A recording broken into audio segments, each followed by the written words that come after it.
Ruthie O'Neal was born in Taylor, Mississippi, and moved to Waterloo when she was a teenager.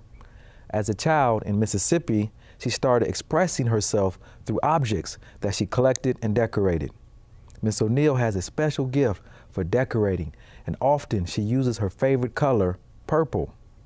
When Miss O'Neal was a child in Mississippi, her grandmother recognized her skills as an artist and encouraged her to develop her passion for expressing herself through art. Miss O'Neal loves Mississippi and considers herself a Southern Black woman living in Waterloo, Iowa.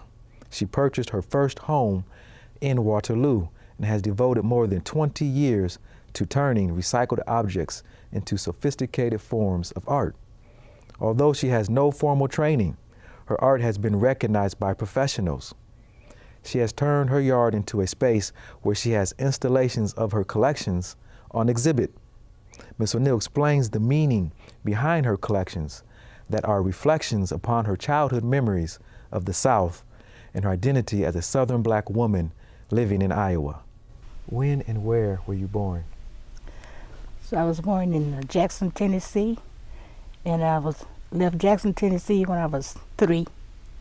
And then I moved with my grandmother. When I was 3 years old, moved with my grandmother, then I stayed with her till I was 15. Okay, right. Then I came to Waterloo. When I was 15, I stayed with my dad until I'm where I am now today. Okay. And, what was it like growing up in Mississippi? Well, I didn't know Jackson too much, so I loved Mississippi, down there where I was. I loved my grandmother, and she lived in the country like, and wasn't nobody there but me and her. And my grandmother lived on a plantation, so we lived on a sort of a farm. Well, we moved in our the man that she stayed with, he moved out of Mississippi, and we moved in his house. And it was a beautiful big old mansion, like, and that's where me and my grandmother lived, in sort of a mansion house. And we stayed there, and I stayed there, and that's where I did all my stuff at. And you said there was a man. Who is this man that a man gives you this big mansion? Who is this guy? He must have thought. Yeah. You and your grandmother were very special. Yes. Who is this? His name was Mr. Leland, and he was I don't know what you call those people, but they had a lot of black peoples on their place. Okay. They call it a plantation or whatever that is.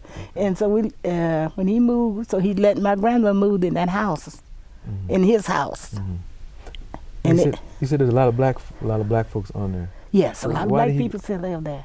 But why did he choose your grandmother and not someone else? I guess she was an older lady, and she didn't have no husband, and so she chose her to stay there. And she mostly did a lot of washing and, doing stuff for white folks and stuff like that. Okay. Right. Tell me a little bit more about his relationship with your grandmother, because I think it's very interesting that he would, give her what would be his old house. And she was the oldest lady in Mississippi. She was the oldest lady in Mississippi, and everybody was crazy about her, white and black. So they always come to her and get information and tell her what to do and stuff like that. You can call her grandmother. What's her name? Her name is Helen Sis. Helen Sis. That's her name. Okay. All right. And the white people down there call her Mama. Okay, now we're talking about you're growing up in Taylor, Mississippi, in the 40s. It's in the 40s, and what were the race relations like? A lot of discrimination. Oh yes, Did you experience that? Oh yes, a lot of discrimination, and the white went their way, we went our way. We went to our school, they went to their school. We had our separate buses and everything. In certain area in Taylor, Mississippi, we weren't allowed to, associate there. Just certain area, they had an area for the white and an area for the black. Okay. Okay. So you could see the signs clearly. Colored. Yes. Is that right? Whites only or something like that. White only. Okay. All right. And so, as a small child, what was your reaction to this growing up? How did you react to that, or what did you think about it? Kids could do what they want. Kids play with white kids and all of that. We play with one another. We work together. We hit one another and call one another names and everything. But they knew the difference. We didn't know the difference, but they knew the difference. Our parents kept us from associating with them because you're not allowed to do that. That's Miss So-and-so. You're not allowed to do this. You do this for Miss So-and-so, you know. Let's talk about, what you did as far as play, or you begin to discover your artistic inner self. Tell me a little bit about that, how that came about, because obviously you were playing, and that was one part of you expressing yourself. Yes. When I was a little girl coming up, I used to play with playhouses. We didn't have toys and dolls and things like they do today. We made our dolls out of sticks, corn shucks, and stuff like that. So I used to have a little playhouse, and I had sticks with and get little tops and make mud cakes, pies, and cakes, and make dust sticks. Get a stick and put the shucks on their head, sticks on their head for their hair, and then I was get these berries that I got the color from, and paint the dolls' hair and their clothes. Which gave you the color purple. Gave me the color or purple. The blue. Tell me, you would move on. You wouldn't stay in Mississippi. What would happen? What would cause you to, move to Waterloo? Because I know at age 15, you move away. Tell me a little bit about that story, how it came about, where you would settle at in Waterloo, and what you would do once you got here. Well, when I first came to Waterloo, my daddy sent and got me. And when I first came to Waterloo, I started school, then I got out of school, then I got married. And that's when I really picked it up, after I got married. And I said, well, then we bought a home. And then when did you meet your husband? I met him in 62. 62. Okay. That's right when you graduated, or right when you graduated? Okay. Did you get married right after that? Shortly after right after we, 2 weeks. 2 weeks? You didn't waste no time, huh? Your husband, to tell me just a little bit about him. Describe him. What type of man is he? Or what type of man was he? He was a quiet guy, tall, thin, quiet. He didn't talk very much, And he loved doing whatever he did at his job. He loved that. What was that? Where did he work at? He worked at Rasset. Worked at Rass Packing Company. Because as a child, you said that this is what you would do. You would decorate your front and your backyard today. If someone was to drive by your house, they would see. I hadn't forgot about it. What I had said to myself. Till one day I was working in the yard and I was just doing different things, and something come to me and said, this is what you wanted when you was a little girl. And this is where you would live out your dreams. This is where I live out my dream, right here. You would live them out. You would express yourself, huh? Yes, I expressed myself right there. All right. And I didn't get involved with it until after he died, because he was the type of man, he wasn't interested in it, I guess. And everything I put up, he would tear down. So I said, well, after he died, I said, I do what I want to do. You have an exhibition of different objects and stuff that decorate your yard. Let's talk about the wagon wheels, because your front yard is decorated with wagon wheels all around it. Why did you select wagon wheels, and what do they mean to you?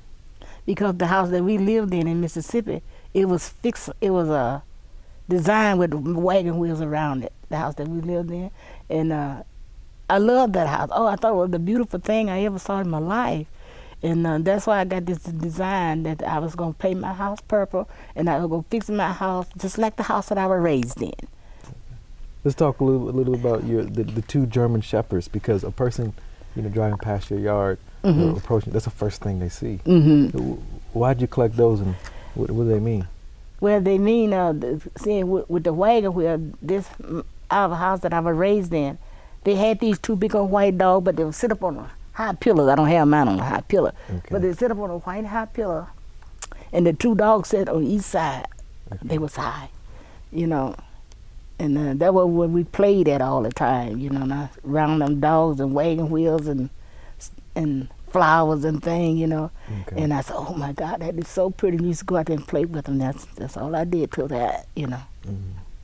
Let's talk a little bit about the oak tree that you have next to the dogs, one of the dogs. On the right side, it's decorated really nice. There's ribbons and stuff on it. Why did you take the time and energy to decorate that the way you decorate it? That's where that house was designed. They had a great big old tree right out from the dogs, and they had a lot of stuff. I don't know what it was, but a lot of stuff on it, and I thought it was so pretty. And where they had it fixed, they had ribbons, different things, designs, and pictures, you know, on this tree. Let's talk about the backyard, because there's so much that we could talk about. But let's talk about the backyard. And as soon as you walk along the side house to the back there, you have an installation of children toys, objects and stuff like that. What is special about that area of your yard? Okay, the area of that yard is I used to be a foster mom. Okay. And instead of throwing the toys away, I decided to make me a little nursery area to put their toys. That's what that is. All the little toys and houses and things. That's what I had when I had the foster kids, and I didn't throw them away. So that made me a little nursery to keep their toys. They remind me of me. Tell me a little bit, as you get to the back left, there's a bench, a church pew. A church pew that's directly underneath the tree. It's a big church pew. It's not as big. And I thought that was really interesting. You know, explain that for me. What does that mean to you, that church pew there?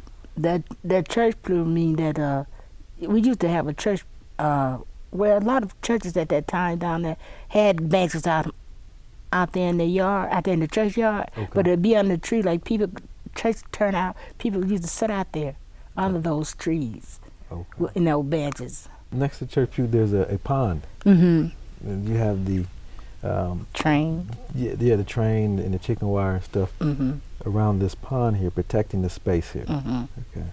Okay. Now, tell me the importance of the train. Why you have the train where you have it, and what does it mean to you? Well, the train means that when we was a little kid, there used to be a train come down from Taylor store down under that. We call it the trestles. Everybody called it the trestle. Up the old trestle, we go up the old trestle. We kids used to run up there every day to see the train go under the trestle. And we stand up over it, and they'll wave at us down there, and you stand and look down on the train, they'll wave at us up there. We thought that was great. And that's what that was. That's what and they used to go down in the ground and come out under a trestle. Well, I don't know what you call it. We call it trestle. I don't know what you call it today. And we kids love to do that. We used to run ourselves to death trying to get to the trestle to see the train. And the train go through there and come out, it'll wave at us. And we love that. There's a willow tree, and I know there's an interesting story you shared with me in the past about the willow tree, and you have a chair underneath it. Tell me that story about the willow tree and the chair and why it's important to you. The willow tree is from where we used to get whooping from. Okay. used to get those trees and braid them together. Okay. And they was long, and if we run, she can reach and get us with the willow switch, and pull her to us, you know. So that's all that was for, you know. That's a remind me of what we used to get whooping about. Next to the willow tree, you have this fire pit. It's an artificial fire pit, something that you have made. You put together with a pot and stuff. Very interesting piece in your backyard. Explain the history or meaning behind that. When you look at that, what does that mean to you? There was when the guys used to come in from work, and that was their little partying place. You know, they used to be a fire. They had a fire, had that wood there, and they would like cook beans and rabbits or whatever that they had, and they would party all night long, and you know, right there. And they'd tell their long story jokes, you know, tease one another that they done this, and they would all party around that tree, and some of them would dance, you know, And then just have a good time around that tree. That's what it reminded me of. Us kids used to love to stand out there. We weren't allowed to be in it, but we kids used to love to stand out there, you know. And all the guys used to get there and drink beer, whatever they gonna do, and the party there. Was this an everyday thing, a weekend thing? It was most of the weekend thing. Weekend. Okay. Most of the weekend thing. And either if it rained that day, they couldn't go to the field. They all get on that tree, and it stopped raining, you know, and just all get on that tree, and everybody in that area would come there and sit and party. Now, as we move across the yard and we're moving to the opposite side, let's talk a little bit about, you have this very interesting water fountain. There's a staircase that leads up to it. What's the story behind that? That installation there you have. What's the story behind that? Well, when we go to town in Oxford, Mississippi, they had this big old fountain in front of the courthouse, and they had steps going on. You know, this had to go to the courthouse, and this big old great huge water fountain was there, and I thought it was such a beautiful thing. I'd love to go there and to see that, because I didn't know nothing else. So I went there to go there. When I do, I sit there and stare at that waterfall. Did you feel comfortable? Did you feel like it was okay for you to be there? I did. You did? Yeah, okay. with kids, we kids didn't have the sense. You didn't. We didn't know the difference. Okay. We didn't have the sense we got today. And I guess as the years go by, we would learn the difference. But as at that time, I did. Okay. I've never seen anything like your yard before. It's a very good example of African American material culture. Very good example. I'm very impressed with it. You've gotten a lot of attention in the media, newspaper, the Courier. A number of people have interviewed you, right? About how many pieces do you think you have in your yard, if you were to take a guess? I know you never counted. I never counted it. But how many pieces do you think you have in your yard? Oh, so I said about 200 or 300. 200 or 300? Pieces. Okay. Yeah. But that's a lot. That's a lot of 200, 300. And that's a wild guess. Yeah, that is a guess. Yeah, I think there could be more than that. How much did you spend on all this? I mean, on this stuff. How did you afford that? What was the cost of that? It wasn't very much, because most of I just pick up stuff. Like going out in the country, there's stuff on the side of the road. I just get it and paint it and fix it up the way I want it to be done, People throw away things that, that wasn't no good. Okay. I would see something in it that I could do something with it, and that's how that worked, how I got that. Okay. So it didn't cost me that very much. Okay. What do you want people to come away with, when they drive by your yard or they tour your yard? What is it that you want them to learn or to know or to understand? That to learn that anything you start out to do, you can do it if you put your mind to it. You can do anything that you want to. Because I started as a little girl, piecing my little piece together, and I carried it out. Well, thank you very much. I appreciate you coming down. I appreciate you sharing your story with me. It's a very, very, very interesting yard. You're definitely quite the artist, and it has been a pleasure getting to know you over all these years and getting to learn the meaning behind it. It's been a pleasure to sit here and to talk to you about your yard. I appreciate it. And thank you very much for sharing your story with me. Okay, thank you. I appreciate it. Thank you.